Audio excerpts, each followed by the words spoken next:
O Aguirre, sabi mo wala kang gawang kwento. Saraulo kang Mr. Peluca ka. Balahurang matanda, malapit ka na sa hukay. Sana makulong ka sa ICC kasama ni Digongyo.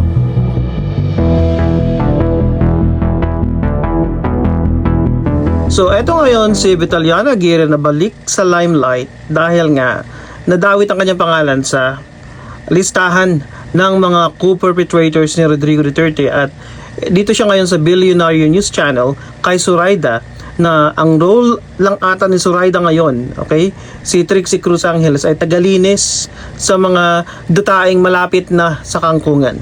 Okay, panoorin natin. Sir, how do you respond to statements that you allegedly filed politically motivated cases against Laila De Lima, former DOJ Secretary Laila De Lima? That's completely false. Hindi Hindi politically motivated yung... hindi politically motivated yan. Swerte nga lang niya, na-dismiss yan because of the, I don't know what happened doon sa kunin, pero... Diba? Swertehan lang pala yun. Swertehan lang pala yun kasi mahilig kayong magplanta ng ebidensya. Mahilig kayong gumawa ng witness at may pattern kang ganyan. Ha? Vitaliano Aguirre na Mr. Peluca. Lahat ang may Peluca ngayon, you know? Mga DDS. Si Harry Roque may Peluca rin ata, si Marcoleta. Diba? Lahat mga sanggano. Mga balahurang nilalang, diba? Pero her case was dismissed because of recantation. Alam naman natin ng recantation, hindi Paano hindi magre-recant yun eh? Gawa-gawaan nyo, di ba? Yung mga sinasabi ni Ragos. At meron tayong ipapakita na ginawa mo rin. Okay? Pinilit mo yung isang kawawang empleyadong gobyerno. Buti na lang tumahimik na siya. Okay? Para gawaan ng kwento-kwento o mga kaso, si Laila De Lima, at kumpas naman yan noong panahon ni Duterte, yung mga trolls niya, may kumpas. Kumbaga, well-orchestrated propaganda at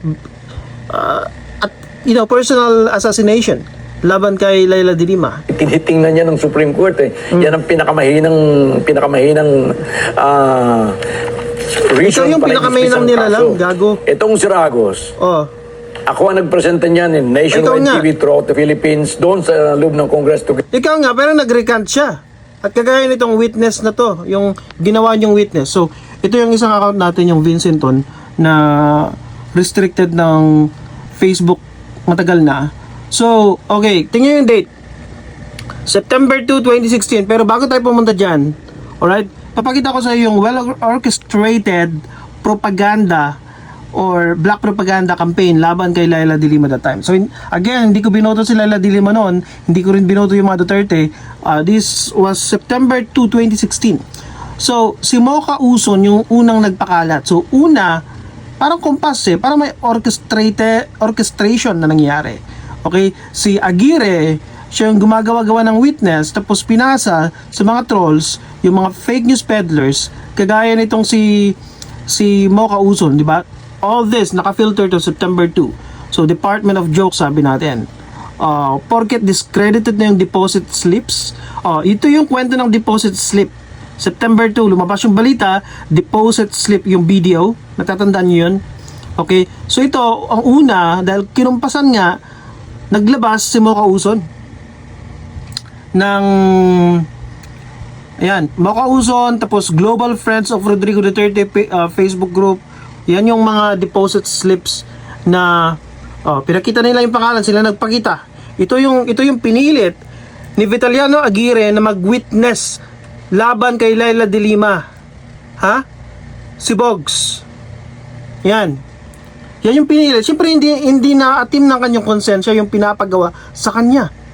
Akalain mo, pareho ko yung government employee, nagkataon lang na yung isa inappoint ng isang psychopath na presidente, na kriminal, drug addict, di ba? F-user, manyakis pa.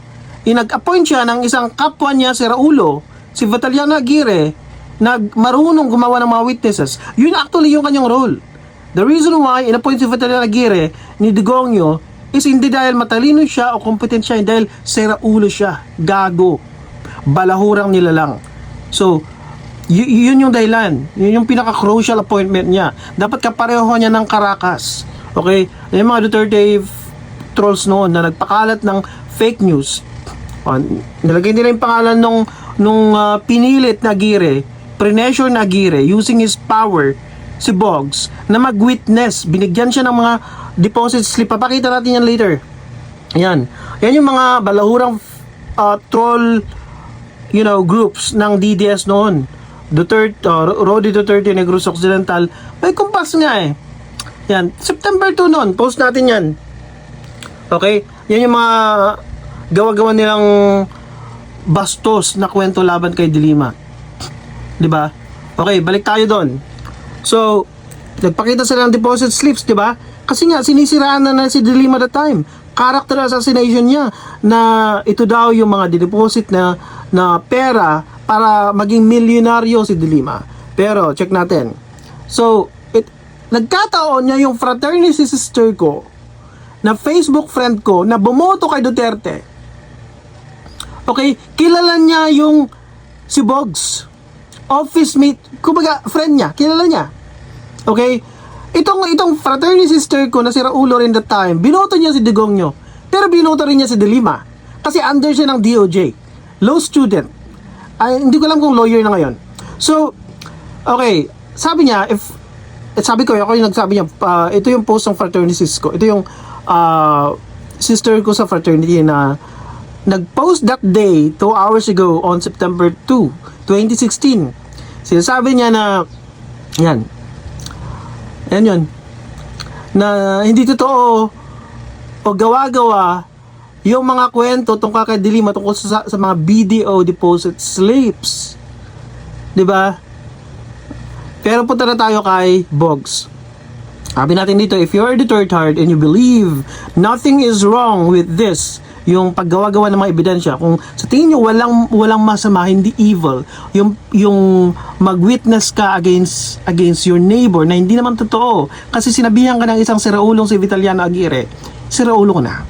Okay? You are the problem. You better have your brain checked. Sabi natin dito. Inglesero pa tayo noong 2016. Wala pang chat GPT niyan. Okay? I am neither a Laila De Lima fan nor a yellow tard. The mere fact that we have to tell people whether we're pro this or anti that because of the Dutertards' habit of branding dugong critics as either yellow tards or addict shows the level of their fanaticism and their mental retardation. Sabi natin dito. So anyways, so ito na nga. Ito yung nag-post. Ito yung ginawan pala ng ginawang fake witness ni Vitaliano Aguirre. So lapagan na tayo, putang ina. Okay? Sabi mo Vitaliano Aguirre, wala kang ginawang masama o hindi mo ginawa ng mga kaso si Laila De Lima. Ito yung isang proof. Yung kawawang empleyado ng gobyerno, ginamit mo yung kapangyarihan mo para i-pressure siya na mag-witness. Okay? Ito yung sinabi ni Bogs na pinost niya na after that, kasi nga inatake na siya ng mga DDS trolls kasi sinabi niya yung totoo, hindi niya matim eh.